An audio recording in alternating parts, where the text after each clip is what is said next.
यूँ तो खैबर पख्तूनख्वा की कई सौगातें मशहूर हैं, ताहम चारसद्दा की चप्पल ने न सिर्फ अंदरून मुल्क बल्कि दुनिया के कई ममालिक में शोहरत पाई। चप्पल साजी या जुफ्त साजी के हवाले से चारसद्दा की अपनी एक शनाख्त है। कोरोना की वजह से जिस तरह दुनिया भर में कारोबारी तबके और हुनरमंदों को मुश्किलात का सामना है, इसी तरह चारसद्दा की इस सनत से वाबस्ता कारीगर और ताजरों को जिन मसाइब का सामना है, आइए इन्हीं की ज़ुबानी देखिए। चारसद्दा का चप्पल पूरे एशिया में अल्हम्दुलिल्लाह ये मशहूर है। बरसग़ीर पाक व हिंद से लेके ये चप्पल साजी का सनत यहाँ पे था, लेकिन इसको एक प्लेटफार्म 1975 में मिला जब गफूर मार्केट का क़याम हुआ। तो उधर से चंद कारीगर यहाँ आके सेट हो गए और अल्हम्दुलिल्लाह रफ्ता रफ्ता ये इतने काफ़ी तादाद में बढ़ चुके कि अल्हम्दुलिल्लाह एक सनत का, एक इंडस्ट्री का रुख इसने इख्तियार किया।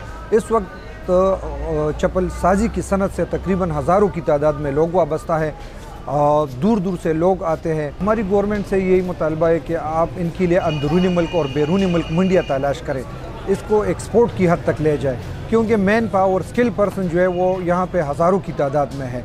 एक तो यहाँ के लोगों का माश भी इससे बेहतर होगा, दूसरा मुल्क के लिए ज़र मुबादिला के ज़खायर भी दरियाफ्त हो जाएंगी। गवर्नमेंट हमें सिर्फ मामूली सा जो सपोर्ट करे, यहाँ इनके लिए इंडस्ट्रियल जोन का क़याम जो यहाँ पे अभी बुनियादी ज़रूरतों में से है, इनके लिए फैक्ट्रियों की जो कारखाने हैं छोटे छोटे वो उनकी मंजूरी दे दे, ताकि ये लोग अपनी दुकानों से निकल के बाहर की दुनिया में अपनी अशिया जो है वह मुतारिफ़ कराए जा सकें। चारसद्दा चप्पल में मुख्तलिफ़ क्वालिटी है ना, इसमें एक जरदारी डिज़ाइन है, एक कप्तान डिज़ाइन है और एक चारसद्दा का जो पुराने डिज़ाइन है जिसे हम मामा डिज़ाइन कहते हैं ना।